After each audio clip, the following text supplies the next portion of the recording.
बिस्मिल्लाहिर्रहमानिर्रहीम। अस्सलाम वालेकुम। आज मैं आप लोगों के साथ शेयर करूंगी टिक्का पराठा रोल। और ये चिकन के साथ और बीफ के साथ दोनों के साथ आप बना सकते हैं, लेकिन आज हम थोड़ा टेस्ट से हट के बनाएंगे, तो इसलिए हम बना रहे हैं बीफ टिक्का पराठा रोल। और ये रूटीन से बिल्कुल भी हट के जायका होगा और ये इतना मजेदार है ना कि बच्चे आपसे बार बार फरमाइश करके बनाएंगे। आप इसको बच्चों को लंच बॉक्स में दे सकती हैं, लंच डिनर ब्रेकफास्ट जिसमें भी आप चाहें, बच्चे बहुत शौक से खाने वाले हैं। तो सबसे पहले मैंने यहाँ पे बीफ ले लिया है और बीफ के साथ एक दो हड्डियां भी थी तो वो मैंने रहने दी है। फिर बाद में मैंने कहा वैसे ही बच्चों को निकाल के दे दूंगी, क्योंकि जब मैरिनेट किया हुआ आप इसको स्टीम करेंगे तो ये बहुत मजे का बनता है और बच्चे वैसे भी बड़े शौक से खाते हैं।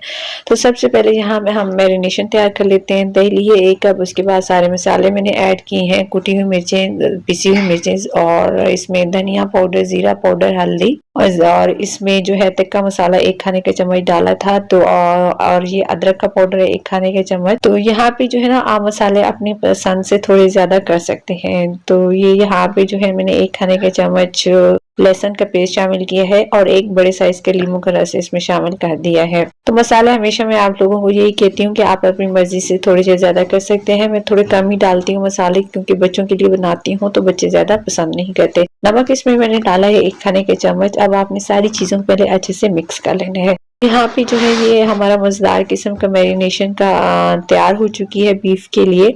तो सबसे पहले अच्छे से मिक्स कर ले हैं, और मिक्सिंग के बाद जो हमने बीफ लिया था, अब आपने सारे का सारा मसाला बीफ के ऊपर इस तरह लगा देना है। आपने कोट बहुत ही जबरदस्त तरीके से करना है ताकि एक एक बोटी के ऊपर मसाला जो है वो लग जाए।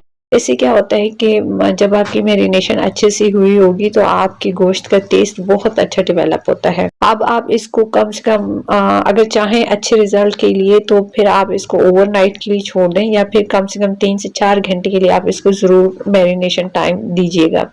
उसके बाद हम इसको एक प्रेशर कुकर में डाल लेंगे। ये देखिए अभी मैंने इसमें पानी नहीं डाला, तो पानी हम इसमें इतना ही डालेंगे जितना कि हम इसको बंद करें, टाइम दे गलने के अंदर ही पानी भी इसका खुश्क हो जाए। तो यहाँ पे मैंने 2.5 से 3 गिलास पानी डाला है, क्योंकि बीफ गलने में काफी टाइम लेता है। तो आप देख लीजिए कि आपके वहाँ पे अपने इलाके और पानी के हिसाब से बीफ कितना टाइम लेता है। तो मैंने कम से कम इसको 12 से 14 मिनट के लिए बंद किया था। तो आप इस हिसाब से अपना, क्योंकि कहीं कहीं पानी का सिस्टम ऐसा होता है कि बीफ जल्दी गलता है और कहीं ऐसा होता है कि ज्यादा टाइम देना पड़ता है। तो यहाँ पे ये देखिए पानी बिल्कुल अच्छे से खुश्क हो गया था। अगर आपका पानी मौजूद हो इसमें तो आप इसको खुश्क कर सकते हैं। उसके बाद यहाँ पे मैंने बीफ जो है वो एक सीख के ऊपर परो दी है और इसको हल्की आग के ऊपर इसको मैं सेक रही हूँ। अगर आपके पास कोयला है तो कोयले के ऊपर सेक सकते हैं। अगर आप नहीं सेकना चाहते तो जैसे ही हमने इसको गलाया है आप एज इट इज भी इस्तेमाल कर सकते हैं, लेकिन यहाँ मैं इसमें इसको टेस्ट देने के लिए जरा टिक्कर का इस तरह मैं इसको आग के ऊपर सेक रही हूँ। तो ये देखिए कितनी मजेदार किस्म की बोटियां हमारी तैयार हो चुकी हैं। ये देखिए माशाल्लाह से आप इसको इस तरह भी सर्व कर सकते हैं, लेकिन मैं इसका पराठा रोल बनाऊंगी। तो यहाँ पे मेरी जो नॉर्मल आटा लेते हैं हम रोटियां बनाने के लिए, उसी से पेड़ा लिया है। इसमें मैंने किसी किस्म के दूध वगैरह का इस्तेमाल नहीं किया, बस नमक डाल के गूंदा था। तो एक पेड़ा लेके आपने रोटी की शक्ल में पतला सा बेल लेना है और उसके ऊपर हमने घी अप्लाई करना है। घी अप्लाई कर रही हूँ मैं। अगर आप चाहे तो मक्खन का भी इस्तेमाल कर सकते हैं, कुकिंग ऑयल कर सकते हैं, लेकिन कुकिंग ऑयल से टेक्सचर जो है पराठे का वो इतना मजे का नहीं बनता।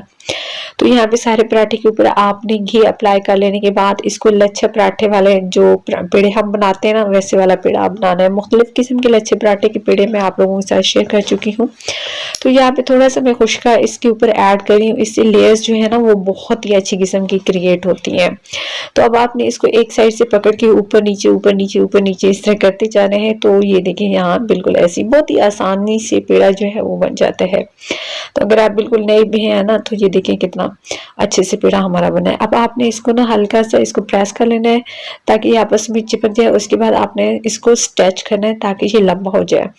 जब इसकी वो एक लंबी सी पट्टी बन जाएगी ना तो फिर एक साइड से हमने पकड़ के इसको रोल करते जाना है हल्के हाथ की मदद से। तो इससे जो हमारी लेयर्स हैं पराठे की बहुत ही मजे की और जबरदस्त किस्म की क्रिएट होती हैं। ये देखें तो ये लच्छा पराठा का जो पेड़ा है वो हमारा तैयार हो चुका है। तो 5 मिनट के लिए आपने इसको रेस्ट देना है और उसके बाद जो है ना आपने इसको हल्के हाथ की मदद से या फिर बेलन की मदद से इसको पराठे की तरह बेल लेना है। लेकिन एक बात का ध्यान रखिएगा कि बहुत ज्यादा आपने जोर लगा के प्रेस नहीं करना, इससे क्या होगा कि आपका पराठा अच्छे से नहीं बनेगा।